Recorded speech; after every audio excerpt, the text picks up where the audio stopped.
तो भाई लोकसभा इलेक्शंस अपने फाइनल फेज में पहुंच चुका है, जहां पर नेताओं के फनी भाषण निकलकर सामने आए, हमने सुने।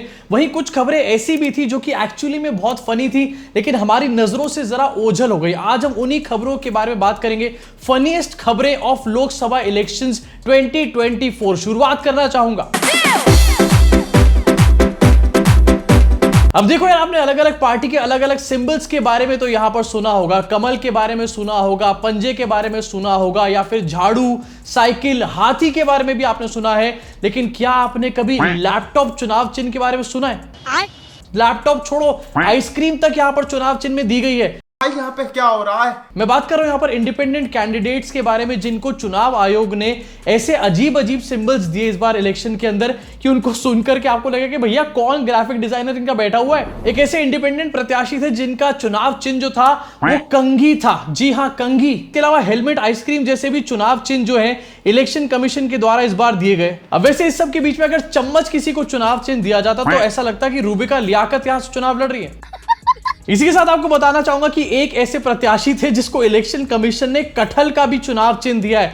अब ये कटहल का कैसा चुनाव चिन्ह दिया है? मतलब चुनाव में जीतने हारने से पहले कटहल मिल गया है यहाँ पे। इसके अलावा लैपटॉप, अंगूर, रेफ्रिजरेटर, टूथब्रश और आइसक्रीम कोन्स तक यहाँ पर चुनाव चिन्ह के तौर पे दिए गए। Bat, x, swing machine, television, ऐसा लग रहा है ये एशियन स्काई शॉप चल रहा है यहाँ पर। बात तो सही है। एक प्रत्याशी को डायमंड का भी यहां पर चुनाव चिन्ह दिया गया। चलो भाई, रियल लाइफ में कभी डायमंड मिले ना मिले, लेकिन चुनाव चिन्ह के तौर पे तो डायमंड मिल ही चुका है ना। और वहीं किसी को दूसरी तरफ पेट्रोल पंप भी चुनाव चिन्ह में दिया गया। मतलब आगे आने वाले टाइम में क्या क्या मिलेगा, कहीं बेलन वेलन ना मिलने शुरू हो जाए। अब जहां पर ऐसे अजीब गरीब चुनाव चिन्ह सामने आए, मेरे दिमाग में यही सवाल आता है कि भैया जब चुनाव चिन्ह ढूंढने में ये मेहनत नहीं कर रहे तो चुनाव लड़ने में क्या मेहनत करेंगे ये लोग? और यार, इलेक्शन कमीशन वालों से अगर सही तरीके से चुनाव चिन्ह भी नहीं चुना जाता तो भैया ये कर क्या रहे हैं? इससे अच्छा तो ये मोदी जी से कांटेक्ट कर लेते, कम से कम वो इनको अच्छे तरीके से चुनाव चिन्ह ही बता देते। उनको तो फोटोशॉप भी आता है अच्छे तरीके से। अब जहां पर एक तरफ इलेक्शन कमीशन से चुनाव चिन्ह डिसाइड नहीं करे जा रहे थे, वहीं दूसरी तरफ इलेक्शन कमीशन की अपनी बहुत छीछा लेदर हुई इन चुनावों के बीच में, और वो इटसेल्फ काफी ज्यादा फनी था। और एक दो नहीं बल्कि हर पार्टी ने यहां पर इलेक्शन कमीशन के ऊपर अलग अलग टाइम पर सवाल खड़े करे। इसी को लेकर के इलेक्शन कमीशन के ऊपर मीम्स भी बनना शुरू हो गए। सोशल मीडिया पे इलेक्शन कमीशन को लापता जेंट्स बोलना शुरू कर दिया।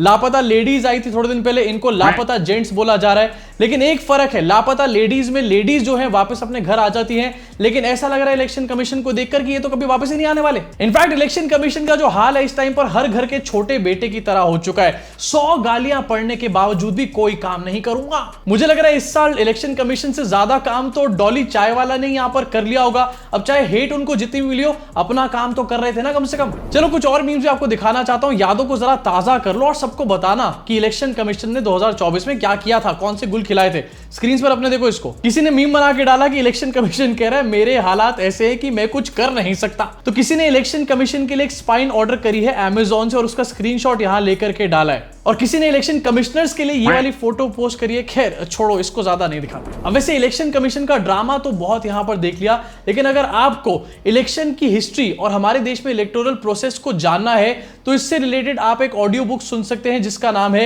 इलेक्शन प्रोसेस इन इंडिया, जो कि कुकू एफएम पे अवेलेबल है। कुकू एफएम इंडिया का लीडिंग ऑडियो शोज प्लेटफॉर्म है जहां पर 2.5 मिलियन से भी ज्यादा एक्टिव सब्सक्राइबर्स हैं। इसमें आपको सेल्फ हेल्प, फाइनेंस, बिजनेस से रिलेटेड काफी सारे ऑडियो बुक्स और ऑडियो शोज मिलेंगे जिसे आप सुन के अपने आप को अप टू डेट रख सकते हो। इनफैक्ट रिसेंटली मेरे एक दोस्त की मदद से जब मैंने अपने चैनल का डेटा चेक किया तो मुझे पता चला कि बहुत सारे मेरे सब्सक्राइबर्स ऐसे हैं जिन्होंने स्टार्ट कर दिया कुकू एफएम के ऊपर ऑडियो बुक्स सुनना और इस टाइम पर अपनी लर्निंग को बढ़ाने का काम कर रहे हैं। अगर अभी तक आपने कुकू एफएम के ऊपर ऑडियो शोज नहीं सुने तो ये आपके लिए बेस्ट टाइम है, क्योंकि यहां पर कुकू एफएम जो है 7 दिन का फ्री ट्रायल दे रहा है जिसमें आप पूरे प्लेटफॉर्म की कोई भी ऑडियो बुक सुन सकते हो। इनफैक्ट इसमें 5000 से ज्यादा ऑडियो शोज भी इंक्लूडेड है। अब ये ऑफर काफी ज्यादा बढ़िया है, इसलिए इसको अपने फैमिली और फ्रेंड्स से जरूर शेयर करना। और आपका जो फ्री ट्रायल है 7 दिन तक रहेगा, उसके बाद ही आपका मेन सब्सक्रिप्शन यहां पर एक्टिवेट होगा। सो इसका लिंक मैंने डिस्क्रिप्शन में और पिन कमेंट में दिया हुआ है। अभी जाओ, क्लिक करो, डाउनलोड करो और हाँ, इलेक्शन प्रोसेस इन इंडिया ये वाली ऑडियो बुक जरूर सुनना। Coming back to the video, जहां पर मैंने आपको अलग अलग चुनाव चिन्ह बताए विचित्र विचित्र टाइप के। कहीं भैया लैपटॉप है, कहीं अंगूर है, वहीं दूसरी तरफ विचित्र विचित्र टाइप की पार्टियां भी सामने निकल कर आई हैं। यहां पर मैं बात कर रहा हूं एक अजूबी पार्टी के बारे में जिसका नाम है मर्द। ये यूपी की एक पार्टी है और ये मेंस राइट के लिए लड़ाई कर रहे हैं। भैया मेंस राइट के लिए, यस। वैसे अगर इसी तरीके से चलता रहा तो एक मर्द पार्टी है, एक औरतों की पार्टी आ जाएगी, कल को कुत्ते बिल्लियों की भी पार्टी आ जाएगी। ओ सॉरी, वो तो एग्जिस्ट करती है ऑलरेडी, समझ रहे हो।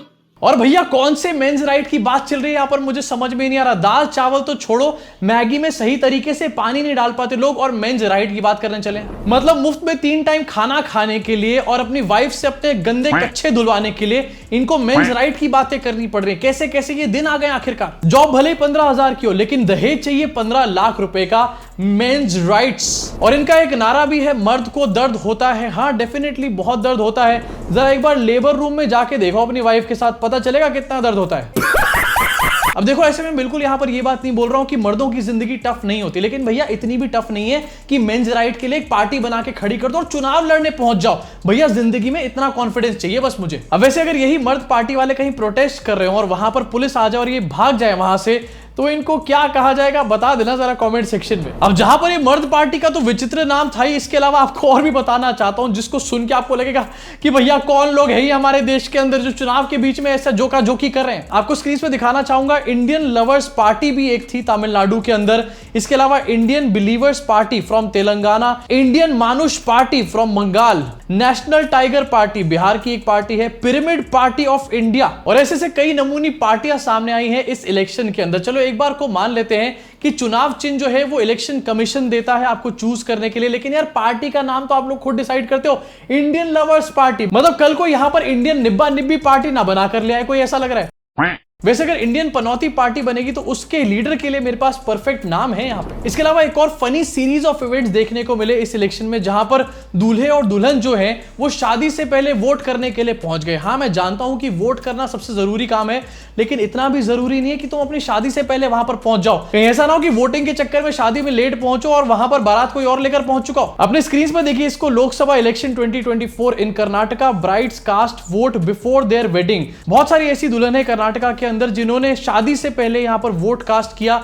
दीदी आराम से, जरा इतना भी इंथुजियाज्म दिखाने की जरूरत नहीं है, कहीं ऐसा ना हो दूल्हा यहां पर चेंज हो जाए। वैसे इन दीदियों को देखकर एक बात मैं कहना चाहूंगा कि अगर भैया इतनी डेडिकेशन है इनकी लाइफ में, तो भाई जिससे इनकी शादी हो रही थी उसको बोलना चाहूंगा कि भाई तुम्हारे को बिल्कुल सही लड़की मिल चुकी है जिंदगी में, ऐसी डेडिकेशन वाली, तुम्हारे घर में तो बरकत जरूर आएगी। चलो ठीक है यार, शादी से पहले वोट करने पहुंच गई। दीदी को शायद पता था कि शादी करके तो वैसे भी कुछ नहीं मिलने वाला, कम से कम वोट करके सरकार ही बदल दें। और इन दीदीज को देखने के बाद असली करारा तमाचा उन लोगों के मुंह पर पड़ना चाहिए जो लोग पोलिंग बूथ से 15 मिनट की दूरी पर रहते हैं फिर भी वोट नहीं डालने चाहते। वैसे इन फनी न्यूज के अलावा एक और फनी चीज थी जो पूरे इलेक्शंस में चलती रही, और वो थी खटाखट खटाखट खटाखट। सारे नेता खटाखट करने पर तुले हुए थे। जरा कुछ वीडियोस आपको दिखाना चाहता हूं।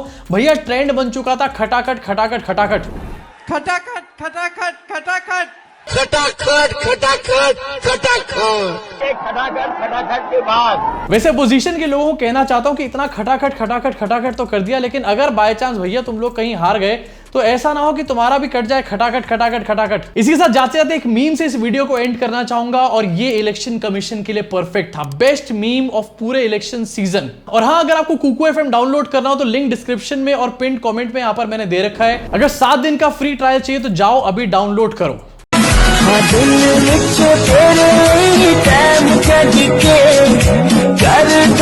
प्रॉमिस